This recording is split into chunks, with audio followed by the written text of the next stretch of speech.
पूरे मीडिया लोगों का, आए हुए आगंतुक का जी हम सबको नमस्कार और प्रणाम करते क्या हो रहा है सर यहाँ पे आज? यहाँ कानून एकता सह सम्मान समारोह रखा गया है। जी। यहाँ पूरे जिला से 50,000 की संख्या में यहाँ कानून उपस्थित हो रहे हैं। आप देखिए रहे हैं पूरा ऑडिटोरियम और पूरा हॉल भर गया है। आगे भी चक्का जाम हो चुका है। 1 घंटा के बाद पूरे मोतिहारी का चक्का जाम होगा। और हमारी मांग है, प्रमुख मांग है कि हमारी सत्ता में भागीदारी हो, और दूसरा मांग है कि हमारी जाति को, अनुजाति को अनुसूचित जाति का दर्जा दे। अगर सरकार, बिहार सरकार पैनल अगर नहीं भेजती है तो बिहार सरकार का भी हम लोग विरोध करेंगे।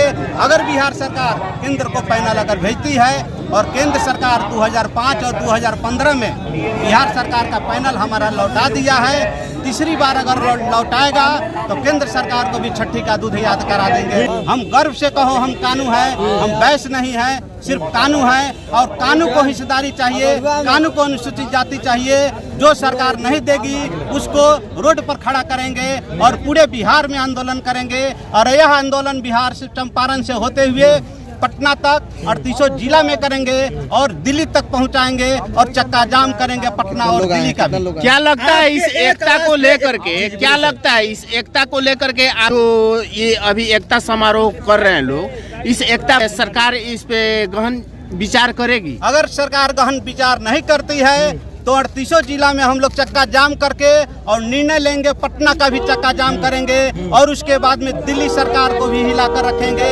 और दिल्ली का भी चक्का जाम करेंगे। आपके एक आवाज पे पूरा ऑडिटोरियम खच भर गया है, क्या कहेंगे इसको लेके आप? ये इन लोगों को तो सबसे पहले मैं कानू बंधु को लाख लाख बधाई देता हूँ। और मैं बोलता हूँ कि एक आवाज पर और हमारे जितने टीम है उन टीम को भी मैं बधाई देता हूँ। मेरे आदरणीय अध्यक्ष शेरे दिल शंभू प्रसाद ने भी बहुत बढ़ चढ़ करके काम किया है। और मेरे उपाध्यक्ष अनिल बाबू भी हैं, कोषाध्यक्ष राम विनय बाबू भी है, संरक्षक मंजू देवी है जो अध्यक्ष है जेडीयू के। अच्छा अनिल सर, आप क्या कुछ कहेंगे? क्या मनसा आप लोग देख रहे हैं? मोतिहारी का चक्का जाम करने का मेरा एक ही उद्देश्य है, हमारे समाज का एक ही उद्देश्य है कि जो हमारी जनसंख्या है सर, इतना ज्यादा कानूनी समाज आया हुआ है, क्या कुछ कहिएगा? जो है सो सरकार जो नाम शंभू गुप्ता हुआ, विद्या भर हुआ। मैं 3 4 बार लोकसभा विधानसभा लड़ चुका हूँ। और दूसरी बात यह है कि हमारी समाज जो है सब समाज से ज्यादा है, लेकिन आज तक वोट बैंक राजनीति बरकरार गया है। कानूनी समाज से वोट किया का अधिकार नहीं मिल पाया, अधिकार नहीं मिला। लोकसभा में कोई कहने वाला नहीं है, कोई पहुंचाने वाला नहीं है। अधिकार मिल पाएगा क्या? उम्मीद कीजिए इतना भीड़ पहुंचेगी, बहुत सारा 50,000 की भीड़ पहुंचेगी, 50,000 की भीड़ पहुंचेगी। और हम लोग हिला देंगे, हम लोग सभी जाति से अधिक है, लेकिन कोई देखने वाला